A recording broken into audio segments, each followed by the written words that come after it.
Life target coaching से जुड़ने के लिए जो है आप लोगों का बहुत बहुत धन्यवाद। आज जो है हम बात करेंगे कक्षा 12 के यूनिट फर्स्ट में जो चैप्टर है जिसका नाम है ठोस अवस्था। ठोस अवस्था का जो है इससे पहले 2 वीडियो जो है अपलोड हो चुका है। आप जो है क्रमशः वीडियो को आप देखिए। क्रमशः जब आप वीडियो को देखेंगे तो आप हमारी बातों को अच्छे से समझ पाएंगे। ठीक है, तो मैंने कक्षा 12 के जो है ठोस अवस्था नामक चैप्टर शुरू किया है। इसमें मैंने कितनी बात पिछले वीडियो में कर चुका हूँ इसके बारे में मैं हल्का सा डिटेल आपको देता हूँ। जैसे सबसे पहले मैंने बताया था कि जो है पदार्थ जो है कितने प्रकार के होते हैं। पदार्थ के बारे में बताया था कि पदार्थ जो है 3 प्रकार के होते हैं अवस्था के आधार पर, ठोस, द्रव और गैस। अब इसके बाद बात किया था हमने कि ठोस जो है कितने प्रकार के होते हैं। तो मैंने बताया था कि अवयवी कणों की व्यवस्था के आधार पर, अवयवी कणों की व्यवस्था के आधार पर जो ठोस होते हैं वे ठोस होते हैं आपके मुख्य रूप से 2 प्रकार के। कौन कौन से? तो एक है आपका क्रिस्टलीय ठोस और एक है आपका अक्रिस्टलीय ठोस, जिसको अंग्रेजी में कहा जाता है क्रिस्टलाइन सॉलिड और दूसरे को कहा जाता है एमार्फस सॉलिड, मतलब क्रिस्टलीय ठोस और अक्रिस्टलीय ठोस। और आज जो है हम बात करेंगे क्रिस्टलीय ठोस के बारे में। तो क्रिस्टलीय ठोस के बारे में तो पीछे बात हो गई है कि क्रिस्टलीय ठोस किसे कहते हैं। तो इससे बात हुआ था कि ऐसा ठोस जिसमें अवयवी कण एक नियमित पैटर्न में हो और दीर्घ परासी हो, तो ऐसे ठोस को हम क्या कहते हैं? तो क्रिस्टलीय ठोस कहते हैं। लेकिन आज जो हम बात करने वाले हैं, आज बात करेंगे कि क्रिस्टलीय ठोस कितने प्रकार के होते हैं।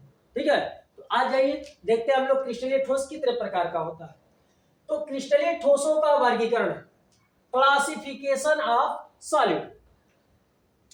क्लासिफिकेशन ऑफ सॉलिड मतलब क्रिस्टलीय ठोस का वर्गीकरण। ठीक है, तो क्रिस्टलीय ठोस यदि बात करें हम लोग तो क्रिस्टलीय ठोस मुख्य रूप से 4 प्रकार के होते हैं। ठीक है, कौन कौन से? एक होता है आयनिक ठोस, एक होता है आपका आयनिक ठोस, एक होता है सहसंयोजक ठोस या नेटवर्क ठोस। आयनिक ठोस को आयनिक सॉलिड भी कहा जाता है। ठीक है ना, इंग्लिश में इसे क्या बोलेंगे? आयनिक सॉलिड। दूसरा जो है सहसंयोजक ठोस या नेटवर्क ठोस, इसको जो है कोवैलेंट सॉलिड या नेटवर्क सॉलिड भी कहा जाता है। ठीक है, सबके बारे में अभी यहाँ पे हल्का हल्का बात चलेगा, फिर आगे जो है इनके बारे में अलग से डिटेल इसकी जानकारी दी जाएगी। ठीक है, तो मैंने सबसे पहले बताया आयनिक ठोस, दूसरा सहसंयोजक ठोस, इसके बाद आणविक ठोस और चौथा जो है धात्विक ठोस। ठीक है ना, तो चलिए हल्का हल्का सबके बारे में जानते हैं। इसके बाद अगले जो आगे जो होगा उसमें जो इसके बारे में जो है डिटेल जानकारी पढ़ा जाएगा। ठीक है, तो चलिए बात कर लेते हैं आयनिक ठोस क्या है। तो इसमें अवयवी कण, क्योंकि कोई भी सॉलिड होता है, कोई भी सॉलिड होगा उसमें छोटे छोटे तमाम कण होंगे। जो कण होते हैं उसी को कहा जाता है अवयवी कण। तो आयनिक ठोस किसे कहते हैं? तो ऐसा ठोस जिसमें जो अवयवी कण होंगे वे होंगे आयन।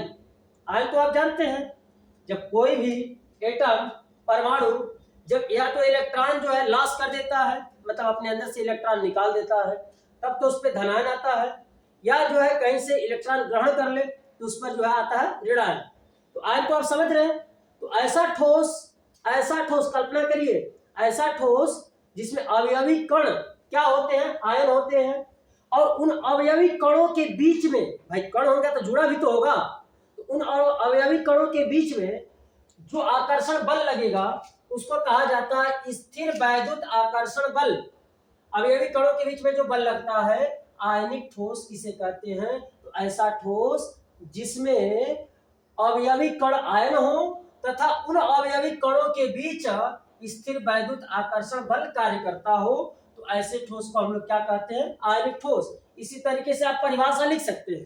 ठीक है, अब इसके बाद बात करें कि इसके उदाहरण कौन कौन से हैं आयनिक ठोस के। तो सबसे बेस्ट इसका एग्जांपल है NaCl, नमक। नमक जो है आपका आयनिक ठोस है। ठीक है, आगे बात करें कैल्शियम ऑक्साइड, सोडियम सल्फेट, ये सभी के सभी जितने भी आपको एग्जाम्पल यहाँ पे बताए गए, ये सारे के सारे जो एग्जाम्पल आयनिक ठोस की एग्जाम्पल हैं। ठीक है, अभी देखिए यहाँ पे जो बात चल रही है ये बहुत हल्की फुल्की बात चल रही है। अभी आगे जो जब चलेगा तो आयनिक ठोस के बारे में अलग सी हेडिंग डाल के पूरा उसका विस्तार पढ़ा जाएगा। अभी हल्का हल्का आपको बताया जा रहा है कि अगर इतना भी जानते हैं यदि परीक्षा में, तो इतना भी यदि लिखते हैं तो आपको नंबर मिल सकते हैं, लेकिन उतना सॉलिड नंबर नहीं मिल सकते जितना आपको चाहिए, क्योंकि सॉलिड नंबर पाने के लिए आपको सॉलिड लिखना पड़ेगा। तो चलिए आगे बात करते हैं सहसंयोजक ठोस या नेटवर्क ठोस। इसी को हम लोग कहते हैं कोवैलेंट बॉन्ड, कोवैलेंट या नेटवर्क सॉलिड, कोवैलेंट सॉलिड या तो नेटवर्क सॉलिड। ठीक है ना। इसमें क्या होता है, जो अवयवी जो कण होते हैं ना, इसमें क्या होते हैं अवयवी कण, तो मैंने इसमें बताया कि इसमें जो अवयवी कण होते हैं, छोटे छोटे कण होते हैं, वे होते हैं आयन। लेकिन इसमें जो अवयवी कण होते हैं, जो छोटे छोटे कण होते हैं, वे क्या होते हैं, तो कहेंगे वे होते हैं परमाणु। ध्यान समझेंगे, ये क्या होते हैं परमाणु। और इसमें जो परमाणुओं के बीच जो बंध कार्य करता है, वह बंध कार्य करता है सहसंयोजक बंध। ध्यान रखेंगे, सहसंयोजक ठोस या नेटवर्क ठोस में जो बांड काम करता है वो कौन सा बांड काम करता है, सहसंयोजक बंध। ध्यान रखेंगे। इसके एग्जाम्पल कौन कौन से हैं, इसके एग्जाम्पल है हीरा, ग्रेफाइट, सिलिकॉन, कार्बन। हीरा, ग्रेफाइट, सिलिकॉन, कार्बन, ये इसके जो है एग्जाम्पल है। लेकिन अभी तो भाई इसके बारे में हल्का बात हुआ, बात होगी, इससे बहुत बेहतर बात होगी, लेकिन अभी नहीं। अभी जो है हम लोग बात करेंगे अगले ठोस के बारे में, जिसका नाम है क्या, धात्विक ठोस। धात्विक ठोस या सॉरी धात्विक ठोस नहीं, आणविक ठोस। अब बात कर ले आणविक ठोस किसे कहते हैं, तो जिसमें अवयवी कण जो होंगे ना, अणु भी हो सकते हैं या परमाणु भी हो सकते हैं, जिसके अवयवी कण अणु हो या परमाणु हो, तथा उन कणों के बीच द्विध्रुव आकर्षण बल कार्य करे, या उसमें जो है कणों के बीच जो है द्विध्रुव आकर्षण बल भी काम करता है। मतलब कि कणों के बीच तो द्विध्रुव आकर्षण बल कार्य करता है, लेकिन जो परमाणु उसके अंदर होता है, परमाणुओं के बीच जो है परिक्षेपण बल या लंदन बल कार्य करता है। ये शायद बातें थोड़ी कम समझ में आए, जब इसके बारे में मैं बात करूंगा विस्तार से, क्योंकि सबके बारे में अलग अलग से विस्तार से बातें होंगी, तो जब अलग से बात करूंगा उसमें आपको समझाऊंगा कि परिक्षेपण बल या लंदन बल या इसको वांडरवाल बल भी कहते हैं, इसका क्या मतलब होता है, कब लगता है, किस कंडीशन में लगता है, वहां पे चर्चा करूंगा। द्विध्रुव आकर्षण बल, द्विध्रुव आकर्षण बल क्या होता है, कैसे कार्य करता है, कैसे लगता है, जब इसके बारे में मैं अलग से बात करूंगा तो जरूर बताऊंगा। ध्यान रखिए, अभी मैं हल्का हल्का जानकारी दे रहा हूं। ठीक है, अब बात कर लेते हैं धात्विक ठोस के बारे में। तो ऐसा ठोस जिसमें अवयवी कण क्या होते हैं, धनायन या इलेक्ट्रॉन होते हैं, धनायन या इलेक्ट्रॉन होते हैं, तो ऐसे ठोस को हम लोग धात्विक ठोस कहते हैं। ऐसा ठोस जिसमें अवयवी कण क्या हो, धनायन हो या इलेक्ट्रॉन हो। साथ ही साथ जो है अगर बात कर ले कि इसमें जो आकर्षण बल लगता है, जो दो परमाणुओं या धनायनों को बांधे रखेगा। भाई देखो, कोई भी ठोस होता है तो उसमें अणु, परमाणु या आयन जो भी होगा तो एक बंधा रहेगा ना, नहीं बंधा रहेगा तो सॉलिड कहाँ, नहीं बंधा रहेगा तो जो है गैसी फॉर्म में हो जाएगा, लिक्विड फॉर्म में हो जाएगा। सॉलिड तो तभी ना बनते हैं जब अणु या परमाणु सब आपस में बंधे रहते हैं। तो इसमें जो आयन या धनायन या इलेक्ट्रॉन होगा, वे जो है धात्विक बंध अर्थात मेटालिक बॉन्ड से जो है बंधे रहेंगे। इसके एग्जाम्पल है कॉपर है, सिल्वर है, सोना Au है, Mg मैग्नीशियम, या फिर लोहा Cr क्रोमियम, ये इसके एग्जाम्पल है। तो ये तो भाई हमने बात की अभी हल्की फुल्की इसके बारे में। अब मैं इसका बात करूंगा इसके डिटेल के बारे में। जो भी लड़का स्क्रीनशॉट लेना चाहता है तो हम हट जाते हैं, आप स्क्रीनशॉट ले लीजिए साइड में, ठीक ना। चलिए अब आगे समझते हैं आगे क्या है। तो अगला हम बात करेंगे, इसमें देखिए कुछ इमेज के माध्यम से आपको समझाया गया है, इमेज के माध्यम से वही चीज समझाया गया है जो पहले थी। ये इमेज क्या है, आयनिक क्रिस्टल है। जो मैंने बताया था कि जो क्रिस्टल होते हैं अर्थात जो है जो क्रिस्टलीय पदार्थ होते हैं वे चार प्रकार के होते हैं। एक आयनिक क्रिस्टल, एक होता है मॉलिक्यूलर क्रिस्टल, मॉलिक्यूलर क्रिस्टल को ही आणविक ठोस कहा जाता है, ठीक है ना। कोवैलेंट क्रिस्टल, इसी को हम लोग कहते हैं सहसंयोजक ठोस या नेटवर्क ठोस, और एक होता है मेटालिक क्रिस्टल, इसको हम लोग कहते हैं धात्विक ठोस। ठीक है, ये आपको इमेज के माध्यम से 4 चीजें बताई गई, जो पहले बात चली है वही 4 चीजें ये हैं। चलिए अब बात कर लेते हैं हम किसी एक ठोस के बारे में। जैसे बात कर ले हम आयनिक ठोस के बारे में कि आयनिक ठोस किसे कहते हैं। ठीक है ना, आयनिक ठोस किसे कहते हैं। तो ऐसा ठोस, ध्यान से सुनिए हमारी बातों को, ऐसा ठोस जिसमें अवयवी कण, ऐसा ठोस जिसमें अवयवी कण आयन हो। आयन के तौर पे, आयन तो 2 प्रकार के होते हैं, धनायन और ऋणायन। तो ऐसा ठोस जिसमें अवयवी कण क्या होते हैं, आयन हो, अर्थात धनायन व ऋणायन हो, तथा इन आयनों के बीच एक आकर्षण बल लगता है, जिसको हम लोग क्या कहते हैं, स्थिर वैद्युत आकर्षण बल। इसको आयनिक बांड बोल लीजिए या इलेक्ट्रोस्टैटिक फोर्स बोल लीजिए, मतलब कि आयनिक बंध कहिए, जो आयनों के बीच में जो बांड लगेगा। आप समझ सकते हैं, यहाँ पे हल्का सा दिख रहा है, ये आपका जैसे NaCl की संरचना है, आप जानते हैं Na और ये Cl है, प्लस वाला क्या है Na, Cl वाला माइनस। Cl वाला जो है ये माइनस से दिखाया गया क्योंकि Cl पर होता है माइनस, ठीक ना, Na पर होता है प्लस, Cl पर होता है माइनस। ये Na plus Cl minus, Na plus Cl minus, Na plus Cl minus, ऐसे तमाम बताए गए। Na प्लस Cl माइनस, ये आपका प्लस है तो इसके नीचे माइनस होगा, माइनस है तो इसके नीचे प्लस होगा, प्लस है तो इसके नीचे माइनस होगा। ऐसे जो है कण आपके व्यवस्थित है। तो क्या बोलेंगे, अवयवी कण जिसमें क्या हो, आयन हो, आयन के तौर पे धनायन या ऋणायन हो, तथा इसमें जो है अवयवी कणों के बीच जो आकर्षण बल लगता है उसको हम लोग कहते हैं आयनिक बांड, या इसी को कहते हैं electrostatic force of attraction. Electrostatic force मतलब स्थिर वैद्युत आकर्षण बल भी कह सकते हैं। चलिए, तो आयनिक ठोस की एक बार दोबारा से आपको परिभाषा बता देते हैं, आप चाहें तो परिभाषा आराम से लिख सकते हैं। लिखेंगे इसमें कि ऐसा ठोस जिसमें अवयवी कण आयन हो, अर्थात धनायन या ऋणायन हो, तथा उन आयनों के बीच स्थिर वैद्युत आकर्षण बल कार्य करता हो, या आप बोल सकते हैं जिसके बीच जो है आयनिक बंध कार्य करता है, उसे हम लोग कहते हैं क्या, आयनिक ठोस। अब बात कर लेंगे हम लोग आयनिक ठोस के लक्षण, आयनिक ठोस के क्या क्या लक्षण होते हैं। तो चलिए बात कर लेते हैं। आप जानते हैं कि जो आयनिक बांड होता है, आयनिक बांड एक बहुत ही प्रबल बांड होता है। आयनिक बंध या स्थिर वैद्युत आकर्षण बल जो होता है एक बहुत ही प्रबल बंध होता है। आप समझिए, बहुत सारे बंध पाए जाते हैं, जैसे सहसंयोजी बंध, हाइड्रोजन बंध, वांडरवाल बंध। उन सभी बंधों में अगर बात करें आयनिक बांड की, तो आयनिक बांड होता है सबसे तगड़ा। अब क्यों होता है इसके बारे में बात कर लेते हैं। इसलिए होता है क्योंकि आपको यहाँ पे जो संरचना दिख रही है ये नमक की संरचना है, NaCl की संरचना। आप देख सकते हैं यहाँ पे Na प्लस है, Cl माइनस है, Na प्लस है, Cl माइनस है, Na प्लस है, Cl माइनस है, ऐसे तमाम दिख रहे हैं। तो प्लस और माइनस के बीच भाई को आकर्षण लगता है, ये तो कन्फर्म है, एक धनावेश और एक ऋणावेश, इसके बीच में जो आकर्षण लगता है वह आकर्षण बल ही, उसी आकर्षण बल को तो आयनिक बांड कह लेते हैं, या उसी आकर्षण बल को स्थिर वैद्युत आकर्षण बल कह लेते हैं, ठीक है ना।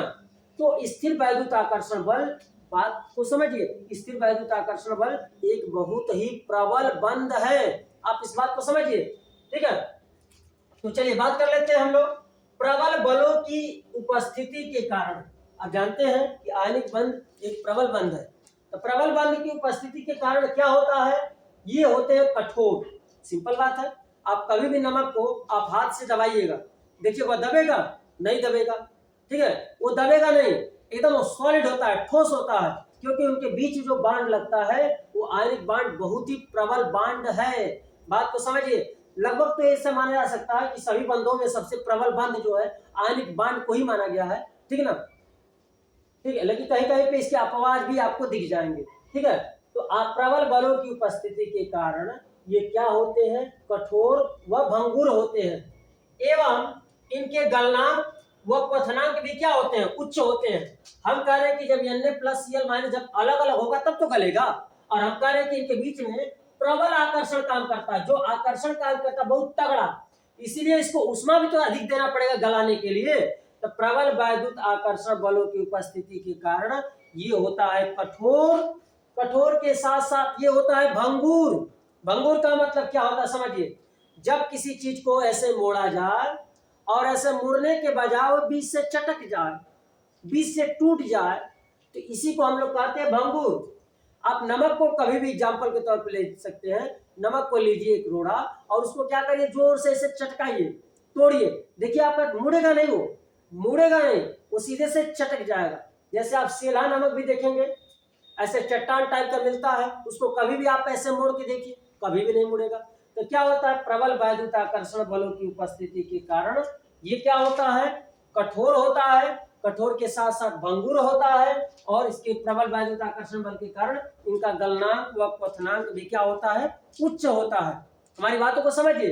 तो मैंने आपको जो है आयनिक ठोस का लक्षण की बात करते हुए हमने पहले लक्षण की बात किया। आ जाइए आयनिक ठोस के दूसरे लक्षण के बारे में सुनते हैं। आयनिक ठोस का दूसरा लक्षण क्या है, ठीक है ना। तो दूसरा है, इसमें जो है ना, ध्यान रखेंगे, धनायन ऋणायन से तथा ऋणायन धनायन की निश्चित संख्या से घिरा होता है। ये भी बहुत इंपॉर्टेंट बात है। जो आयनिक क्रिस्टल होता है उसमें जो धनायन है, आप देख लीजिए, जैसे आप यहाँ पे फोकस करिए, ध्यान से चित्र में फोकस करेंगे पूरी बात आपको समझ में आएगी। जैसे ये धनायन, बीच में आप देखिए, जहाँ पे मेरा जो है पॉइंटर जो है, जहाँ पे मैं दिखा रहा हूँ वहां पे देखिए, यहाँ पे बीच में जो है धनायन है, धनायन की इस साइड भी एक ऋणायन है, इस साइड भी ऋणायन है, इस साइड भी ऋणायन है, इस साइड भी ऋणायन है। तो कह रहा है कि धनायन ऋणायनों की एक निश्चित संख्या से, आपको क्या दिख रहा है, ये धनायन कितनी निश्चित संख्या से गिरा, 1 2 3 4, आपको दिख रहा है 4, लेकिन आप सोच रहे हैं गलत। आप तो यही सोचेंगे ना, मैं कह रहा हूं कि धनायन जो है ऋणायन की निश्चित संख्या से और ऋणायन जो है धनायन की निश्चित संख्या से गिरा है। तो अब मैं ये आपसे पूछ लूं, ये बताइए आप, ये धनायन कितने ऋणायन से गिरा, आप देख के बताइए, कमेंट में जरूर करके बताइएगा कि जो है ये धनायन जो है कितनी ऋणायन से गिरा हुआ। तो यहाँ पर तो आपको दिख रहा है 1 2 3 4, लेकिन बाबू आप कहीं ना कहीं गलत सोच रहे हैं, क्योंकि एक परत दिखाई गई है, ये एक परत है। एक परत क्या है, इसके ऊपर चढ़ा दीजिए, एक परत इसके पीछे से भी चढ़ा दीजिए, क्योंकि कोई भी ठोस होता है एक के परत थोड़े होती है, उसमें एक परत। तो भाई 4 तो इधर से गिरा, 1 2 3 4, एगो परत ऊपर से बनाएंगे तो एगो ऋणायन ऊपर से घेरेगा इसको, एगो परत परली साइड से बनाएंगे पीछे से, तो वहां से भी एक जो है ऋणायन इसको घेरेगा। ये धनायन 6 ऋणायनों से घिरा हुआ। भाई दिमाग लगा के देखिए, आप दिमाग लगा के देखिए, ये धनायन 6 ऋणायन से घिरा हुआ। तो कह रहा है कि धनायन जो है ऋणायनों से, धनायन जो है ऋणायनों से तथा ऋणायन जो है धनायनों की एक निश्चित संख्या से घिरा होता है, एक निश्चित संख्या से घिरा होता है। अब बात कर ले हम लोग, यह संख्या निर्भर करती है, किस पर निर्भर करती है, R प्लस अपान R माइनस। इसका मतलब ये धनायन है तो धनायन का कुछ ना कुछ रेडियस होगा। धनायनों की त्रिज्या कक्षा 11 में पढ़ाया जाता है, धनायनों की त्रिज्या और ऋणायनों की त्रिज्या। तो धनायन है जो, इसकी कुछ ना कुछ रेडियस होगा, ये जो ऋणायन है ऋणायन का भी कुछ ना कुछ रेडियस होगा। तो धनायन की त्रिज्या और ऋणायन की त्रिज्या का अनुपात जितना अधिक आएगा, ध्यान रखिए, R प्लस का मतलब होता है धनायन की त्रिज्या, R माइनस का मतलब होता है ऋणायन की त्रिज्या। धनायन की त्रिज्या और ऋणायन की त्रिज्या का अनुपात जितना अधिक आएगा, ध्यान रखिए, उतना ही अधिक धनायन जो है ऋणायनों से गिरेगा और उतना ही अधिक ऋणायन जो है धनायनों से गिरेगा। इस बात को समझिएगा। अच्छा कल्पना करिए, दिमाग लगाइए कि जो है R प्लस अपान R माइनस की वैल्यू जो है अधिक होगा कि कम होगा। इसका भी जो है जवाब जो है कमेंट बॉक्स में जरूर आप लिखिएगा कि इसकी वैल्यू जो है R प्लस अपान R माइनस की वैल्यू 1 से छोटा होगा, 1 के बड़ा होगा या 1 के बराबर होगा। चलिए तो मैं आपको जानकारी के लिए बता दूं, आप कमेंट क्या करेंगे ऐसे, ठीक ना। आपको ऐसे ही बता देता हूं कि जो धनायन है, ध्यान रखिए, धनायन की वैल्यू तो हमेशा छोटी आएगी, क्योंकि धनायन की त्रिज्या छोटी होती है, ऋणायनों की त्रिज्या क्या होती है, बड़ी होती है। तो ऊपर वाली वैल्यू छोटा रखेंगे और नीचे वाली ऋणायन की वैल्यू जो है बड़ा रखेंगे, तो वैल्यू तो हमेशा 1 से छोटा आएगा, क्योंकि अंश यदि छोटा हो, हर बड़ा हो, तो उसकी वैल्यू सदैव 1 से छोटा होता है। तो R प्लस अपान R माइनस पर भी निर्भर करता है क्या, धनायनों की संख्या, ऋणायनों की संख्या, कि कोई धनायन कितना ऋणायन से गिरेगा, कोई ऋणायन कितना धनायन से गिरेगा, R plus upon R minus की वैल्यू जितना अधिक आएगा उतना ही जो है धनायन ऋणायनों की अधिक संख्या से घिरेगा, या ऋणायन जो है धनायनों की अधिक संख्या से घिरेगा। ये आपको जो है दूसरा बात हमने बताया। तीसरा बात कर लेते हैं, ठोस अवस्था में विद्युत के कुचालक होते हैं। ये बहुत इंटरेस्टिंग पॉइंट है, क्योंकि ठोस अवस्था में विद्युत के कुचालक होते हैं, परंतु गलित अवस्था में ये विद्युत के हो जाते हैं सुचालक। चलिए बात कर लेते हैं, क्योंकि जब वो ठोस अवस्था में होते हैं ना, तब ये जैसे Na है और Cl है, जब ये ठोस अवस्था में रहेंगे तब आबंधित आयन बनाते हैं। आबंधित का मतलब ये बंधे रहते हैं, परंतु जब जल में डालते हैं तो ये बांड हो जाता है, टूट जाता है और बन जाता है मुक्त आयन। क्या बन जाता है? मुक्त आयन। जब ठोस अवस्था में रहता है तो आबंधित आयन रहता है, मतलब कि टूटा नहीं रहता है, लेकिन जब जल में डालते हैं तो गलित अवस्था में हो जाते हैं, और गलित अवस्था में हो जाने के कारण जो है क्या हो जाता है? मुक्त आयन बन जाता है। और यही मुक्त आयन तो भाई जलीय विलयन में धारा का प्रवाह करता है। जैसा कि मैं बताऊं, कोई चालक तार, कोई धातु का तार है तो उसमें धारा किसके कारण बहती है? तो कहेंगे जैसे बिजली जो जा रही है तो उसमें धातु का ही तार लगा हुआ है, तो धातु में जो है वैद्युत धारा का प्रवाह इलेक्ट्रॉन के कारण होता है। बहुत इंपॉर्टेंट चीज, पॉलिटेक्निक के एग्जाम में ये चीज पूछता है, ध्यान रखेंगे कि धातु में धारा का प्रवाह इलेक्ट्रॉन के कारण होता है भाई।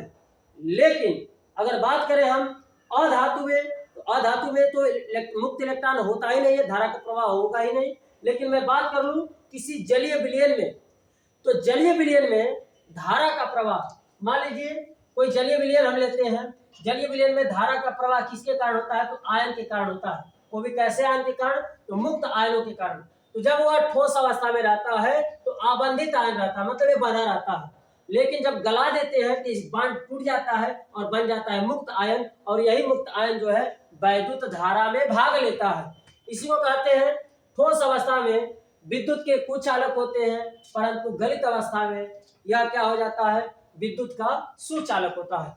कोई पूछेगा ठोस अवस्था में कुचालक क्यों होता है, इसका जवाब बताइए। तो आप बताएंगे क्योंकि ठोस अवस्था में यह बंधित आयन के रूप में रहता है, परंतु गलित अवस्था में ये मुक्त आयन के रूप में हो जाता है, और यही मुक्त आयन वैद्युत धारा के प्रवाह में भाग लेते हैं। ठीक है, ये चलिए ये बात हो गया। यहाँ पे कुछ जो है आपको बनाया गया चित्र है, ये नमक की संरचना है। बड़ा वाला जो छोटा वाला आपको दिख रहा है जो धनायन, वो आपका प्लस है, मतलब कि Na है, और दूसरा का वाला है ये Cl है। NaCl, NaCl, NaCl, NaCl, NaCl आपको तमाम दिखाए गए हैं। ये आपको बात हो गया आपका कौन सा? आयनिक ठोस के बारे में। तो आयनिक ठोस पूर्ण रूप से समाप्त हो गया, ठीक है ना। आयनिक ठोस जो है पूर्ण रूप से समाप्त हो गया। अब मैं बात करूंगा अगले ठोस के बारे में। तो चलिए अगला ठोस कौन सा है? अगला ठोस बहुत ही इंटरेस्टिंग ठोस है, जिसका नाम है सहसंयोजक ठोस या नेटवर्क ठोस। तो अगला जो वीडियो आएगा उसमें आपको जो है सहसंयोजक ठोस और या नेटवर्क ठोस के बारे में बताएंगे। मैंने आपसे चर्चा किया कि ठोस जो है कितने प्रकार के होते हैं, तो मैंने बताया आपको कि जो है क्रिस्टलीय ठोसों का वर्गीकरण में ठोस जो है 4 प्रकार के, आयनिक क्रिस्टल मतलब आयनिक ठोस, दूसरा का सहसंयोजक नेटवर्क ठोस, आणविक ठोस और धात्विक ठोस। तो मैंने आयनिक ठोस के बारे में एकदम डिटेल आपको जानकारी दिया, ठीक है ना। इसमें जो भी प्रॉब्लम हो आप कमेंट करके उसके बारे में पूछ सकते हैं। अगले वीडियो में मैं उस बात का जरूर जिक्र करूंगा, ठीक है ना। तो आयनिक ठोस के बारे में अच्छे से मैंने बताया। इसके बाद अगला जो वीडियो रहेगा उसमें सहसंयोजक ठोस या नेटवर्क ठोस, इसी के बारे में बात चलेगी, ठीक है ना। सहसंयोजक ठोस या नेटवर्क ठोस। तो मैं आशा करता हूं आपको पूरा भरपूर समझ में आ रहे होंगे हर एक पॉइंट। यदि जो बातें नहीं समझ में आ रही है कमेंट करके आप उसको बोलेंगे तो मैं उसको लिख कर जो है उन बातों को दोबारा से समझाने का प्रयास करूंगा, ठीक है भाई। लाइव टारगेट चैनल में जुड़ने के लिए आपका बहुत बहुत धन्यवाद।